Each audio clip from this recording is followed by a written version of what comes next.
welcome to the Washington Alliance podcast. We are calling this episode 1, and this is episode 1, even though we've done an episode because we had a pilot episode where we kind of tested the waters with all of this and tried to give you all an introduction to who we are and why we're doing this and what the whole mission and philosophy behind it is. So just a little recap on that. I have my friends Victoria and Jason here with me, and we have had it laid on our hearts to have some conversations about different areas of life where we are trying to follow Jesus and different things we've gone through in our own relationships and walks with the Lord. And we want to share it with you and have these discussions live for your consumption on your way to work, on your way to church, your commutes, maybe as you're just hanging out around the house or doing dishes or whatever you're doing, that you have some time of quietness where you can focus on something. And hopefully we'll have conversations that will help you go deeper in your life and in your walk with Christ. So that is the recap of our pilot episode. So episode 1, guys. Episode 1, we are here. Episode 1 is going to be about choosing a godly spouse. So that's something all three of us have done. And we're at various stages of this. Victoria, how long have you been married? 4 years. 4 years? Yeah. 2018. So, that's 5 years. Yeah, 5 years. 5 years. 5.5 years. Solid. Memorable, apparently. Yeah. I know. I thought I was 28 conversation the with other day. Chris. So you thought you were 28. Yeah, I'm having trouble with the numbers lately. So it's all right. We'll allow it. We'll allow it. I've been 5.5 married for years. 10 years. Oh, let's Jason? just go 5, 10, 20. I've been No married 5, for way. 10, 20 years. 20. No way. So we're going to have 3 really Different perspectives, areas we've got. I think we can, I mean, you're not in the newlywed phase anymore. You're out of that expressly. But I would say 5 years, 6 years, 7 years, that is one of the make or break points I see. Yeah, Like, for sure. because like that infatuation, like you are in marriage love.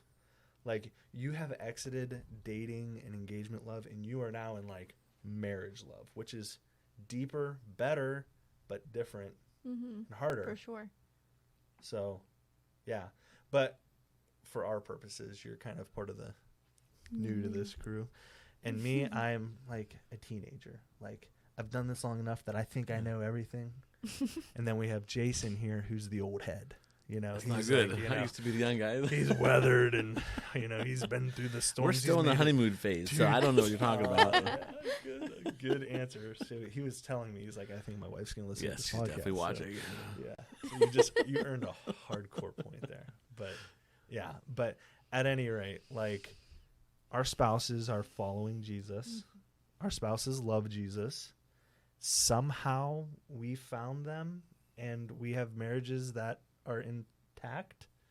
So not that we are marriage experts or marriage counselors, but we're just going to start sharing a little bit about kind of like the process we went through in determining, you know, how to pick out that godly spouse, or maybe as we're looking back, things that we thought maybe we did right or we did wrong, or we would advise someone else, or we've heard good advice we've been given by people smarter than us. So, yeah. So, Victoria, you were married 4 years ago. 5 years ago. Sorry, 4 was your first answer. That's right. 5, 10. Yeah, 5 years. Sorry. 3 off. So, like, tell us a little bit about your husband. Like, I mean, you don't have to, like, give his age and all that stuff, but you can just, where did you meet him? Like, how did you get married? Okay. So we met at college at Waynesburg University. I was a freshman and he was a sophomore.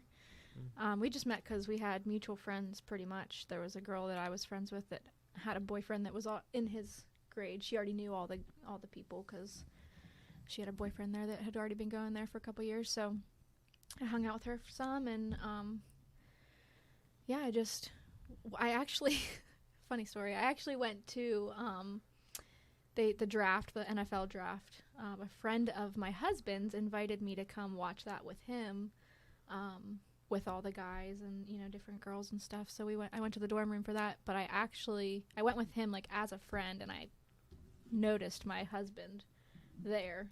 And I asked my friend about him. So I went with a different guy, but noticed my husband. So asked about him. But yeah, so we met in college and, Snapchatted, that kind of thing.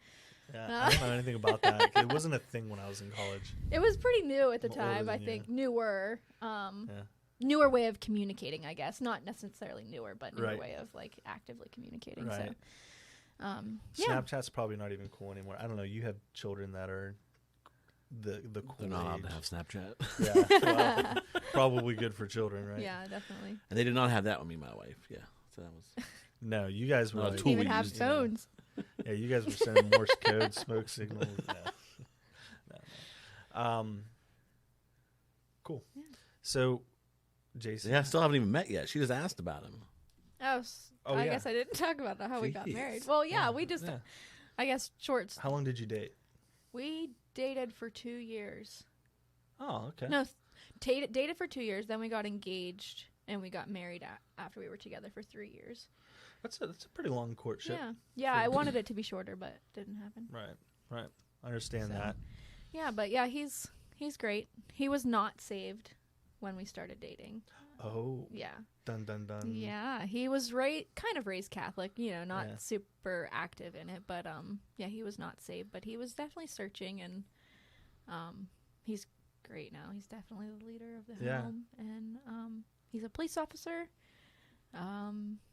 Yeah, he's a dad, and he's my husband. So that's a Yeah. little bit about him. Yeah. And you guys are fostering. Yes. Yeah. Cool. That's great. How many foster kids We do you have have- in your house now? Currently, Today. yes, today we have 3 foster children in our home. Awesome. We've had and a couple dogs, right? 2 dogs and a cat. Wow. Hmm Ah. I want chickens, but I haven't gotten those I yet. want chickens. I want chickens so bad. I'm not I allowed hope to my have wife is chickens. watching this. Our township won't allow it. I know Neither my will township ours. won't, but my neighbors have chickens, so I feel I like love how you we can have band in the together. town of Washington, but in South Strabane, it's like, no, thank you. Yeah, yeah. I have neighbors that have them. I have neighbors that have horses. What? So I feel like I should That's be true. able to You can have chickens. chickens. Right. Totally. 100%. Anyway, All right. Well, thank you for sharing that. And Jason, how did you find your wife, and how did that all go? How long did you guys date and those things? I met my wife. And so this is technically 20 years ago. You've been married for married for 20 years in August. Okay. So met my wife many moons ago, probably about 39 years ago. Did you meet her when you were like 1? No, we were at church camp. Yeah, both of our families went to the same church camp, and I was probably 5, and she was 5.5. which She's an church older woman. camp? What? Which church camp? Over Bentleyville church camp, Bentleyville camp meeting. But not saying it was love at first sight for me, but I'm sure it was for her. Yeah. But we How were could just it we not were be? at that point we acknowledged others' existence. Right. You knew And of her. then, like I said, the years of being friends, she, in teen years, she became one of my very close friends. And yeah, it was like we were really close. She was my best friend. And then I kind of was doing some wild, crazy stuff when I was young, so she kept me on a short leash. I would check in with her, make sure I was still alive and stuff like that. And then one day, she got serious with a boy at college. And you were like, I wait did a not second. care for that. You were like, wait a second. I haven't waited too long, so It is interesting how Yeah. that will make those feelings come out of you like, oh, I didn't know I felt this way. yes. I definitely been in love with her for many years before that, but I Oh, wasn't were going you? to tell her that. You were just from a distance. From a distance. loving. And we'd actually dated briefly in high school, and then I made bad choices. Well, yeah. And I let her go. Yeah. If you But you that stayed whole saying friends. about if you love something, let it go. That's Right. dumb. Don't That's, do that. Okay. For our Yeah. first bullet point. And then, yeah, then after college, she, like I said, she got serious with a guy. He messed up, put her back in the market, and I snatched her up and kept her. Awesome. It's been wonderful. Love ever since. Yeah, I do. 4 children. 4 wonderful daughters. Wonderful daughters. Awesome. So, yeah. I've been married for 10 years, like I mentioned. My wife and I, we met in college. She broke up with me twice in college. Dumped me. Dumped me like yesterday's trash twice. And we got back together twice. At least twice. There might have been a third time, but we disagree about whether that was a real breakup or not. But we dated, and I don't know, for maybe 3 years, and we were engaged for about a year. We got married, and we have 2 children, and 1 on the way. So, yeah. There's a whole lot that happened in my dating relationship, as you can imagine, with 2 breakups that was all going on as we were determining whether or not we were each other's godly spouse that we wanted. But so first thing I want to talk about is, does dating look differently for people who follow Jesus? And this might seem obvious, but like maybe even think about some of the less obvious things. Like, for instance, like when you're dating, what are the things we look at in a spouse as Christians, or should we be looking at? Obviously, maybe not all of us were looking for those things, but maybe there's someone out there who's, you know, right now in that stage of life where we were, and there's something we wish we would have known when we were out there picking out a spouse or dating, or how do you advise your daughters in that? So that's kind of our first step. And maybe I'll pitch that over to you first, Jason, is dating in how someone who wants to follow Jesus, like, how does that look different from maybe someone who isn't a believer? Like, what's the first things that come to your mind? I think the first straight up black and white difference is test drives. You know, Christians don't usually believe in test drives, where the non-Christian realm is more about test driving. Yeah, like pretending you're married and living together. Yeah, and, just going through relationships, the full realm of the relationship before any commitment's made. Right. You know, and that's a bad exit strategy situation. You know, because there's nothing there. Have you ever watched the show Love at First Sight? I've heard of it, but I've not heard seen of it. it. I've never watched it. You've never watched it? No, Married at First Sight. Sorry, Married at First Sight. That sounds scary. Neither of you.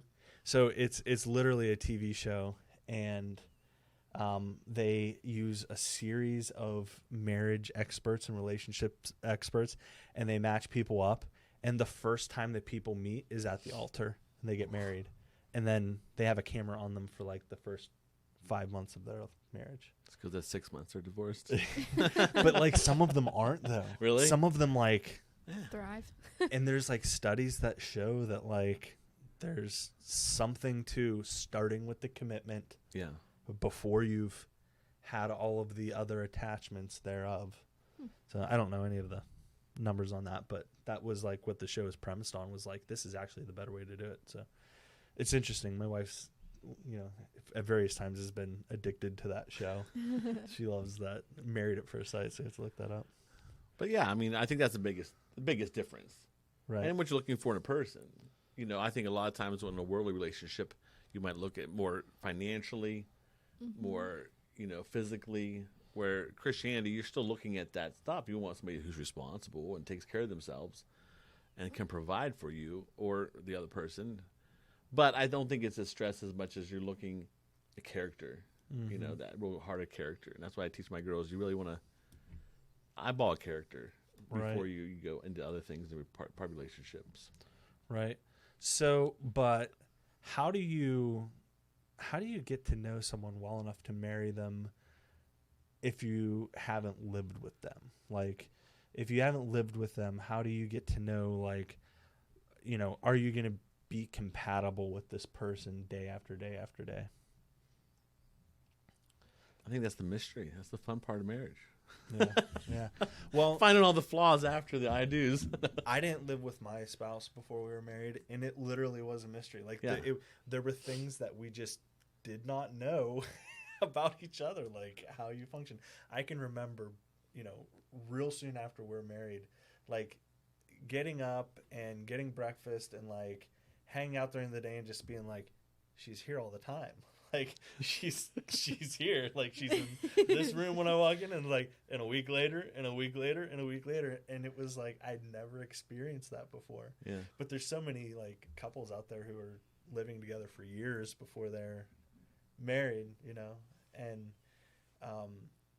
I think maybe one of the problems with that is like it gives you a false sense of security. Like you're like, hey, listen, I know everything there is to know about this person because I've lived with them for 2 years. And it's like, no, because you know very well there's things you learn after 5 years of living with someone, and after 10 years and 15 years. Well, like there's always new levels of getting to know someone. Because everyone's always changing too. Right. There's always As soon as you figure out. the person you Some married isn't changes. necessarily the same person you're with 5 years later. I'm not the same in It's a not good even way. the person. In a It could be good way. the around you. With our marriage changed when we were married. It was nice. Right. 2 years later, it was nice. We were no kid. One kid came, and marriage changed. Yes. 2 kids come, it changes. Right. 4 kids come, it gets a little funky. Yeah. But it does, and it will go the opposite now. I have kids that are going to be leaving the home soon, and that will change the marriage again. Right. You know. Right. 100%. I totally agree. I totally agree with that. I mean, you're not the same person that you were when you walked down the aisle when you're, 22 years old. I mean, that's just not reality, But yeah. So like at the beginning of your relationship, there's this like infatuation.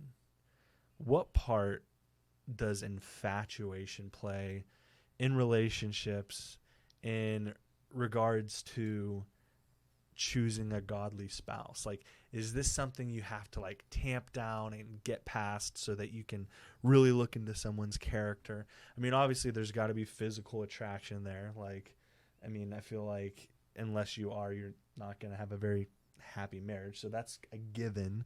But then there's also this idea of infatuation. Do you think that is something that, gets in the way of people making good decisions, or do you think it's a good thing? Or either one of you, anyone who wants to tap in there. I think it definitely can get in the way, but I think it's also the way we're designed too. I don't think it's necessarily a bad thing altogether, all around. It's kind of natural. Yeah, it's just the way it happens. But I remember when I first started dating my husband, he was coming out of a relationship actually at the time, and they never got along. And I remember like saying to him, like, I just don't understand how she would ever get mad at you. like he just seemed so perfect. He really did, especially because I was coming out of some rough relationships too. And so in a way it was good though, because I really did get to see the difference between a good guy and a not so good guy. Yeah. But also years down the later, I understand how someone could get mad at him sometimes. Yeah. You've gotten mad at him like before? I see it now. Yeah, you have. Okay. Interesting. I've never gotten mad at my spouse, so it's like can't relate. Yeah. No, I totally have gotten mad at my spouse. And if you've met Amanda, you would think the same thing. Yeah. Like, how could you get mad at her? Hey, sometimes time and life spent together, like, I don't care who you are, if you don't feel like, you see a couple and you feel like they don't like push each other's buttons, you're kidding yourself. Mm-hmm. You're kidding. There's not a couple on the face of the earth. Literally what I do for a living after 20 years.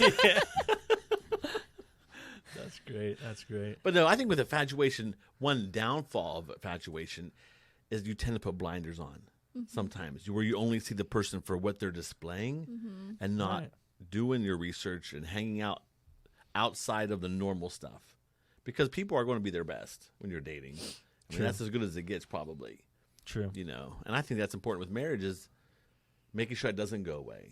Those dating tendencies you had, getting all dressed up and cleaned up and, being, chivalrous, those things have to come back into your marriage after you're married, or else it just turns into two people Roommates. being roommates. Yeah. Right. Yeah. I've definitely that's something I think we've all felt in our marriages, those seasons where it's like, you're sitting there and you're thinking like, wow, we need to like go on a date. Like we need to go and do something that's not like keeping a child alive Yeah. or keeping our house running. Like we just literally need to go and, get some time alone and focus on each other, because you get to a point where the pace of life gets you to you feel like roommates. You feel like Yeah. we're two people who are existing here together. It's funny you said that because, like, normally my wife is Grace or Sweetie or a lot of other pet names I have. But when I feel like we're becoming too much like business partners, I start calling her bro. Yeah. And that's like her way of saying we need to reconnect, because I'm like, we're turning into roommates. Yeah. And I don't want to be roommates, I Right. want, husband and wife. So that's just a little fun thing I've started doing. Bro. Yeah. I was like, Did she love that? She hated it until she figured it out what it was. I don't understand Yeah. why she wouldn't like to be called Yeah, bro. Do bruh. you get it? Weird. I don't Weird just hate Grace. it, No, I get it. That's cool. But I think there definitely has to be some infatuation. I mean, just naturally, Right. curiosity, is a better term, I guess, for it. Sounds Absolutely. strong curiosity. Absolutely. Absolutely. And there's like some anxiety that happens when you're searching for a spouse, right? Mm-hmm. Like, do you remember ever being afraid, like, oh, am I going to marry the wrong person? Like, No. this is going to be forever. Like, I remember having some of those thoughts. I've been planning to marry her since I was about 10, so I had some, well planned. That's awesome. So, like, you could have written the book on finding a godly spouse when you were 10. It would probably be called How to Stalk at 10. That's honestly, It's just, yeah. I like It wasn't pursued my infatuation. wife to the point where it's like it probably would have become illegal. Like Yeah. that's like I was like literally like sending her text messages, calling her, flirting with her, applying for jobs that she was applying for. Like it was bad. It was bad. She was either going to like reciprocate it or call campus police. Like Man, if you're watching this and need help, let me know. that's literally where it was, but yeah, but no, I think, But yeah, I'm sure there is that fear. especially when you've been single for a while. I was gonna say I never really felt that about in the relationship. Like I wasn't afraid. Like, is this the right person? Like I didn't feel that way. I think because I'd been through so many like short-term terrible relationships before I found my husband, I was like anxious about like, man, is there ever gonna be a guy out there that's like decent? By the end of my freshman year, I pretty much had given up on finding like a decent guy at Waynesburg University. I'm like, these college guys are horrible Yeah. at that point. So Most that college guys anxiety are pretty yeah, horrible. right. So- So I had that. Do you type of think there's more anxiety, but- pressure on a Christian young person to find? I mean, there's those social pressures are more Mhm. because you are you're the pressures to mate for life. Mhm. Right. In the world, there's like, well, if If it doesn't I work don't out, like oh this, doesn't well. work I'll just out, divorce yeah. him and move on with my Yeah, life. But I make think it in the normal. Christian realm, there's a lot more pressure, of making sure that this is where God wants me to be and making sure you're compatible. Mhm. Right. 100%. I think that's so true. I mean, I think I felt that pressure. I was at a small Christian college, and the hard thing is when you put a whole bunch of Christian students that are about 18 to 22 years old, you put thousands of them in one spot, like it is like dating and marriage and wedding frenzy. Like there was an expression like ring by spring, like that was the thing. You get there in the fall, you get a ring by spring. The girls used to say like, the guys used to say that that girl's here for her MRS degree. She's dated like 8 of the guys in my I building. have heard that before, actually.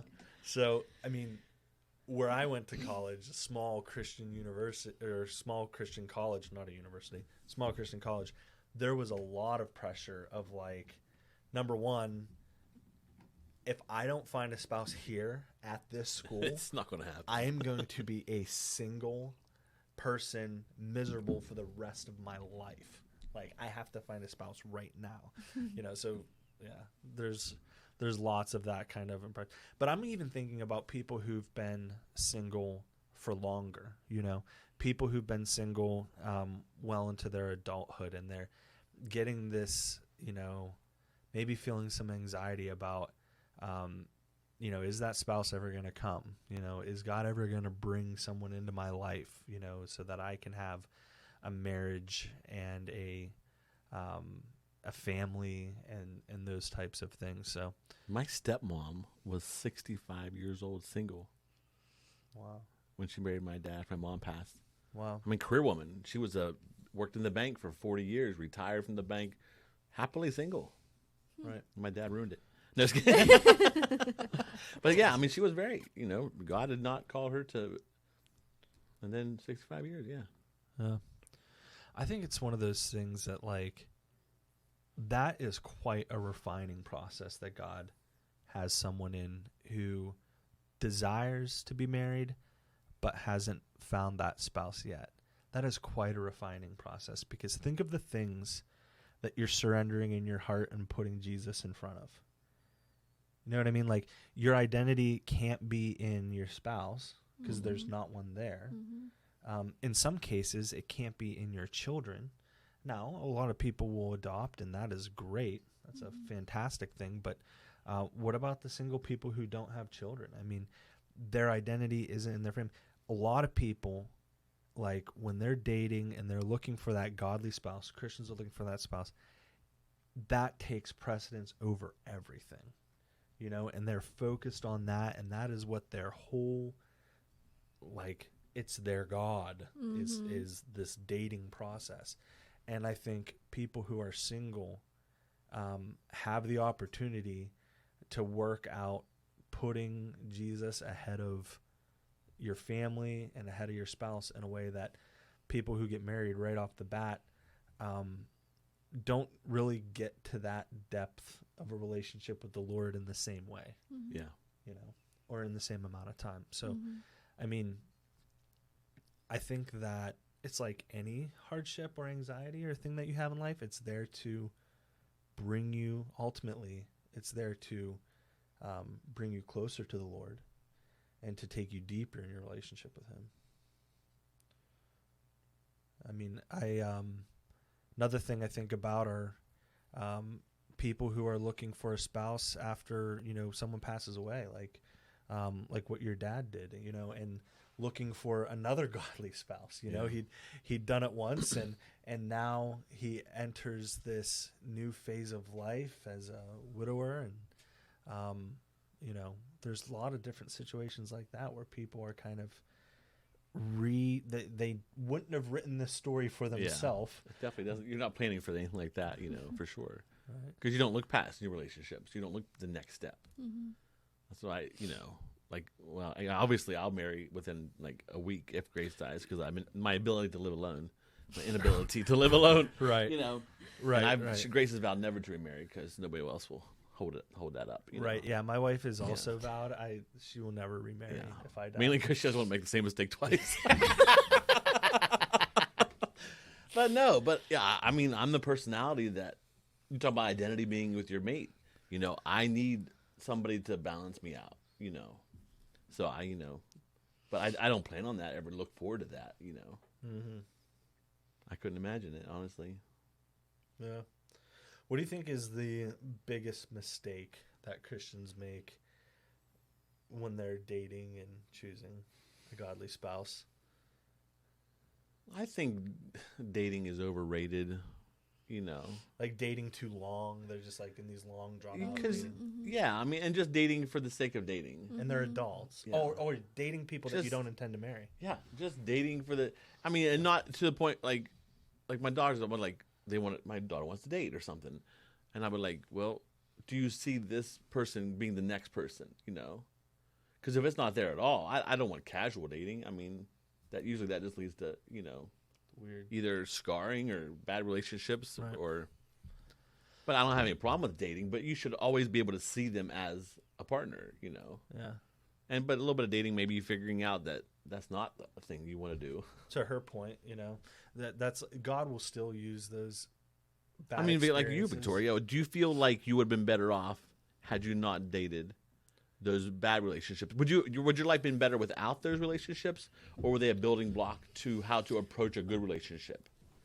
I always say, I've made quite a few mistakes in high school, mostly college, I but didn't. yeah, I Yeah. mean, I was just terrible, I guess. But I don't not that, I guess it's hard to say because it's not that I don't regret it, because it is things that I wish, like I wouldn't Right. wish on my children Right. in that type of way. But at the same time, it has humbled me and it has made me like who I am today. I feel like in high school, I always say this, I was so like judgmental, and I'm like, how could you do that? And then I went and did half the things that I judged you, and I'm like, oh, that's how you could do it. So Right. I'm not any I better. feel that. Yeah. So I think that I wouldn't necessarily say I don't wish I had done those things, Yeah. because my husband doesn't always agree with that, but I don't know. I feel like it's made me who I am today. It's made me compassionate and, like I said, humbled me in a Yeah. lot of ways. Yeah. Now, and you said your husband wasn't a believer when you were dating. Mm-hmm. And so tell me about that. Like, there's this whole thing where people talk about flirt to convert. Like, should you date non-Christians? You know, should you date people and like think that you can change them? Because obviously, you can't always change a Oh person. no. But like, obviously, there is room for Jesus to do what he is going to do. Absolutely. So how did you navigate that?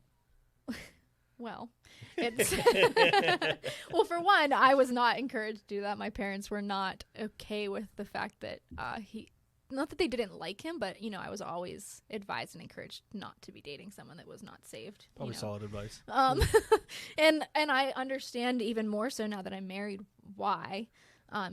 There's just been different challenges that we've even addressed as we've been married, because I was a believer so long before he was.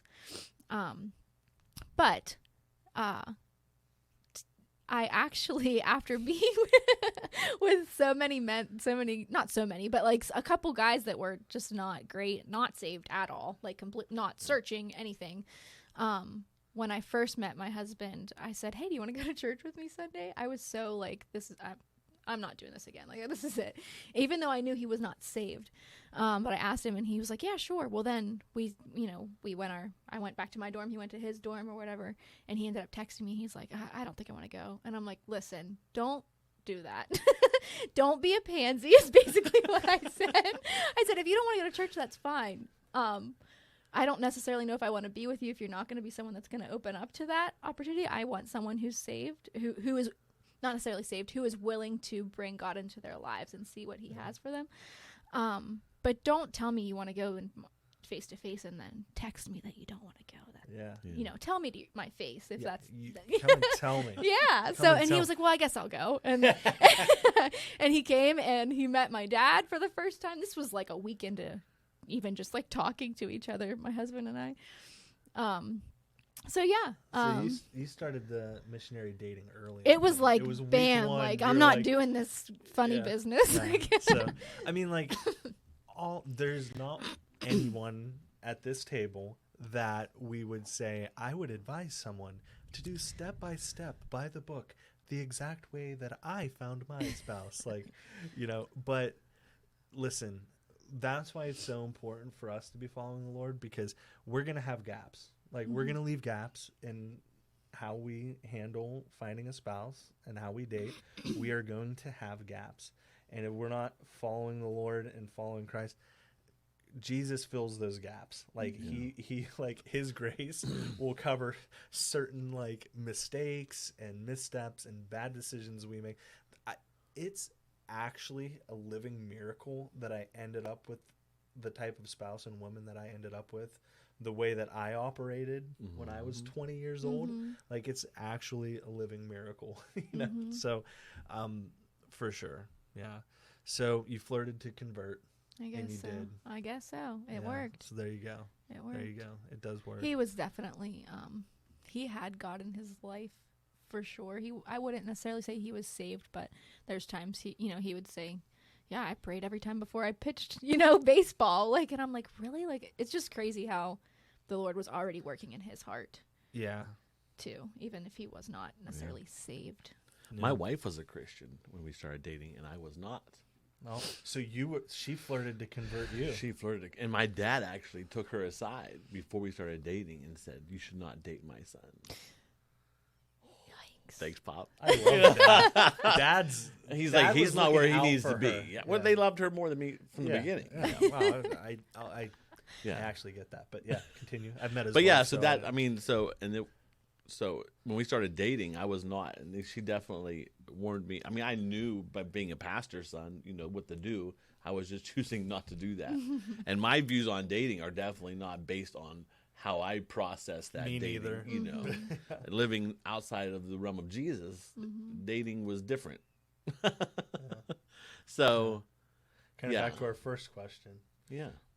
How you did stuff before you found the Lord, and then how Grace was like, this is how we're gonna do this. Yeah, and I do feel like the stuff I did unsaved, dating girls, it did take away some things from my marriage. It stole some things. Sure. So that's why I'm a little more open with my daughters on how to approach that. And I was like, because you want to make sure that you're a whole person going into marriage. Right. Absolutely. I think, I would kind of close with the thought of, one of the mistakes I think Christians make is sometimes we are so focused on the perfect person. And what I mean by that is that they fit an image of what we were looking for in a spouse, or what we have built up and what a spouse is in our mind. And we miss the actual important things, like their relationship with the Lord and like their character and these things that like you might not be able to just, it's more than like, do we have the same interests? You know what I mean? Like, do we have the same interests? Do we like the same things? Do we like, a lot of people have this whole checklist. They're going down through this whole checklist, and they completely miss the most important point, which is like, does this person love Jesus? Like, we've gotten very lucky in how we did it. Like, our spouses got lucky in some cases that, like you ended up following the Lord and coming to the Lord. It doesn't always end that way for people in marriages. I've seen marriages break because people were looking at the wrong thing, and they get with someone who is not following Jesus, and you get 5, 7, 10 years into it, and they're still not following Jesus, and that divide continues to grow and continues to grow. So I think like we look for the perfect person, and like we want them to look this way, we want them to have this kind of a job, we want them to, have these certain set of interests. I can picture my life, hiking with them because they like hiking, but then we completely skip like, does this person have a genuine love for the Lord, and are they living and walking with Jesus on the daily? And I think that's because the emotional side of love is so powerful. It can literally blind you. 100%. And I think that I've seen some good people get wrapped, and the thought of change, like, well, they're not where they need to be, but they're going to change into the relationship, because most of the time, not most, I would say, if they're not willing to, like, if Chris had been like, I'm not really pursuing that, and you would have said, but I really love him, I think I can get him to go.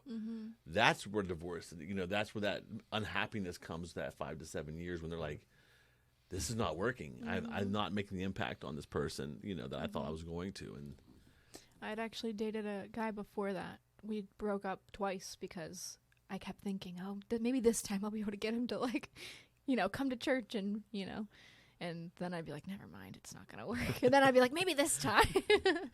So yeah. Luckily didn't go into marriage into that. So Right. And you know what? I mean, sometimes you're at more of a disadvantage at like a Christian college like I was at, because where I was at, like, everybody would go to church. That did not mean that they were good people or that they were the right spouse, just because, I feel like the fact that like your situation, like, it was not just like an accepted thing that just anyone you talk to there would be open to a relationship with Jesus or would be open to coming to church with you. Sometimes it's hard in like a Christian, because it's like They look like they're doing all the right They things. look like they're doing all the Yeah. right things, because everyone's doing it, it's easy to be like, oh yeah, I'll go to church with you. Yeah. I know.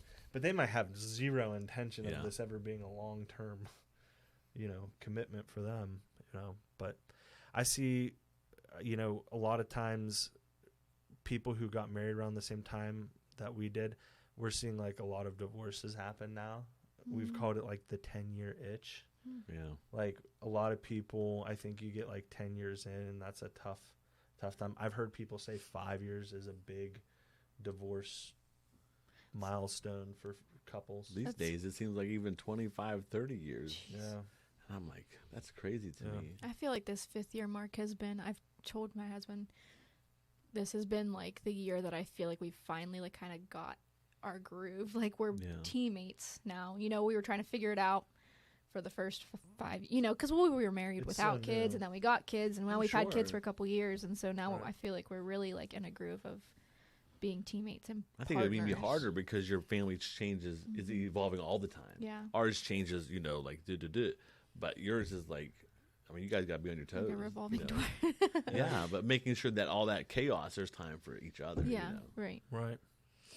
Yeah, I think you get to that 5 to 10 year range, we'll call it. The other thing you got to think about too is that's the stage where you've started having kids, and now you've been married long enough to maybe have a couple kids, and that's where it starts. And that's going to be a whole podcast in and of itself.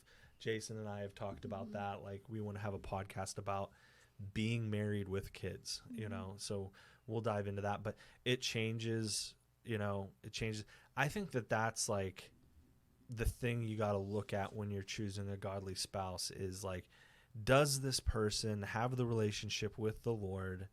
Do they have the character, and are they the type of person who is going to roll with those big life stressors that get inserted into marriage, or are they going to be selfish, or are they going to be thinking about themselves? And in dating, you probably should mention about kids. Like if I wanted to have 6 kids and she wanted to have 2, so we averaged it out to 4. Nice. But but if you make sure I have some people get married and they're like, go to have a baby or something, and their spouse like, well, I never wanted to have kids. Oh wow, That's yeah. instant. Like no good. Yeah. That's literally a heartache from there on out. Right. Yeah. You have to figure those things out before you come together. Right. Yeah. Yeah. That would be a downer. Yeah. Or if somebody wants to have, it can go both ways. If you don't want to have kids, find somebody who also doesn't want to have kids. You can have a great Yeah. marriage. I mean, not everyone has to have kids. so- Yes. I mean, if they choose money over happiness, Yeah. Yeah. Because children bring so much happiness. yes, happiness. Ultimately. So much Someday they, other things, I'm sure. someday they will bring more than what Yeah. we get now.